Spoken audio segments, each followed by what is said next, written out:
Summerhill Cinema 700 back here for part 2 of the Slayer review. This might actually be part 3 of the Slayer review. I'm not sure, because if the first video is more than 15 minutes, I might have to cut that into 2 pieces as well.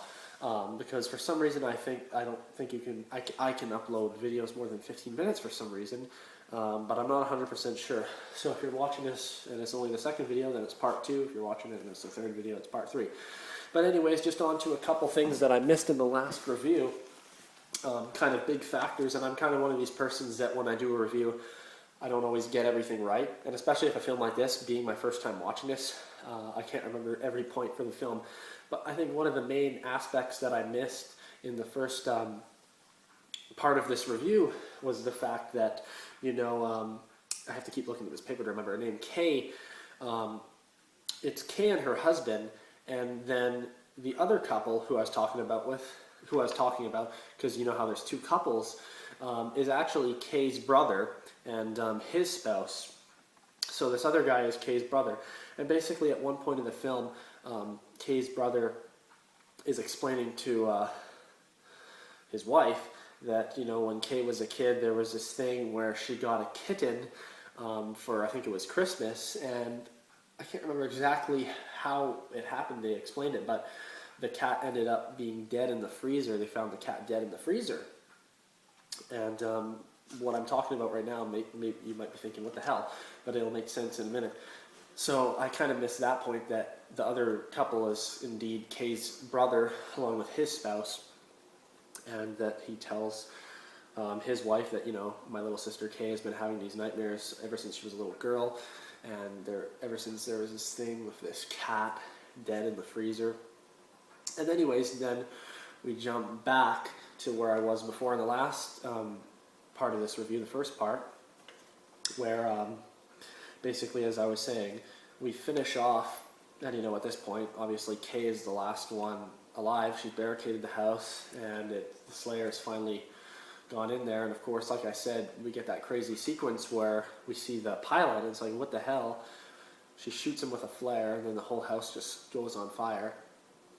But then she opens the door and sees the Slayer, and like I said, it's this crazy looking demon monster with these big long fang-like teeth, and it's really weird because I don't know what exactly happened. Like, is it like, was the pilot committing these murders and then the Slayer's just like this thing in her head, or did the pilot come back, you know, to make sure that they weren't all dead and she accidentally shot him? That part's kind of a bit confusing to me, but basically that's where it finishes. She opens this door and sees the Slayer, and then it just shows this outside shot of the house, and you hear her screaming, and then all of a sudden it snaps to these voices, and you hear, "Kay, get up, it's morning, you've had a long sleep," and you see this little girl laying in a bed, and then she gets up, she wakes up, and then her brother comes in, and he's like, "Come on, Kay, you've been sleeping, we already opened some of the gifts, here, we got something special for you." And then the mom walks in with the kitten and hands the kitten to her. And then she's like, you just see this really horrified look on her face, this little kid, who's her as a little girl, and then the movie finishes there. So it's like, hopefully that all made sense to you guys, you know, because there's a lot of different aspects to this film, but basically, I guess the entirety of this film is that it's like kind of confusing. It's like, is this a dream? Is it not? Because it's showing her as an adult, and as an adult she's having these dream sequences where this stuff is happening, and then it's not happening, and then at the end it goes back to her as a kid.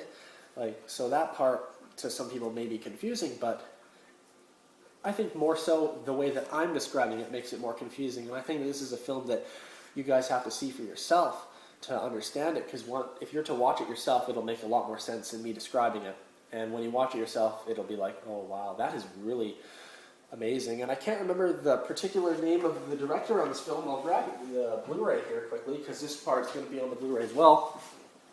So, does it say on the front? I don't know.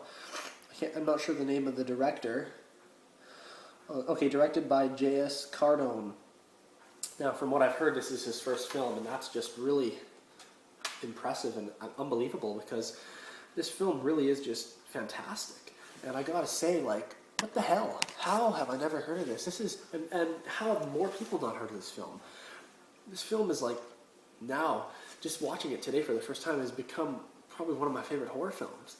Like, it's just such a great story. And as much as I've made it confusing, if you watch it for yourself, it'll make sense. And it's just so well done. The people do, I think, a good job, in the acting in this movie, and especially Kay, you just feel like she's just losing her mind, but she does such a good job, and you see her eyes, and she just looks like someone who's completely losing her mind, but she does such a great job in this film. And all the kills and the effects in it are very raw and very realistic, I'd say. Like, they just look natural, like real. Like, that's how it would really be if someone was to kill somebody like that. Like, it just looks very real. It's almost like, I can't even explain it. It's not like over the top like some films make films like Friday the 13th sequels, but it's like raw, and it's like that kind of stuff. Somebody could do that to somebody. It's pretty horrible, but the kills are all very unique. The gore effects are done very well, and just the overall atmosphere of the film too, being on this island, is very unique and very interesting, very cool. And also the soundtrack for this film is very, very good, and it just goes along with the film so well. And I'm going to play a little bit of that in a second here on the menu screen from the Arrow Video release, but let's just talk about the Blu-ray briefly here without making it too long.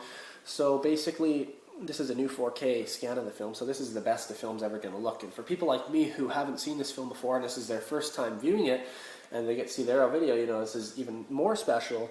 So we get the 4K transfer, we get tons of interviews, there's isolated score section, Tybee Post Theater Experience, which is like all these people watching it at the actual theater from the film, still gallery, original theatrical trailer. But as you can see there, just lots of contents. Haven't watched any of the special contents yet, but you do get a good chunk. Now you also get the film on a DVD disc, and you get a collectible booklet here, and that is there what the Slayer looks like. So, and again, I apologize that this is such a long review and that it's 2 parts, but there's just so much to say in this film, and I didn't really want to miss any of it because I've been wanting to do this one for a while, and I know some of you guys have wanted to see me do this review because, it's just like, this is a big thing for us horror fans and stuff like that, especially for people like me who haven't seen this film. So, I thought that this film, I really enjoyed it. I'm going to give it 2 thumbs up. I think as a horror film, this is just fantastic. And there's nothing that I can really say negative about this film. I didn't think that it was slow at all or anything. For me, it worked perfectly. And I really enjoyed it. I'm so glad that I have it in my collection now. And I hope that more people can discover this film and watch it for themselves. And I'm hoping that I can introduce it to some people in my family and some friends and stuff like that, because I can tell you a lot of people are missing out on some great films out there. And quickly, before we wrap this up, I'm gonna play a little bit of this score here, so you can hear it for a moment. I'll move.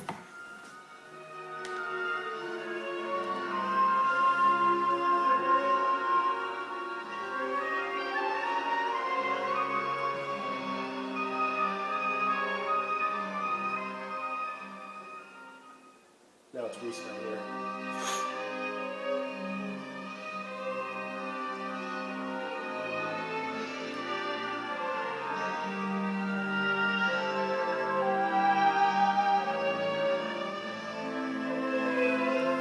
So as you can see, it has a really unique, cool score, and it's interesting because during this film, you hear that score a lot, but it's done with different instruments. Like sometimes it's a flute or kind of like a synthesizer sound, and it's like,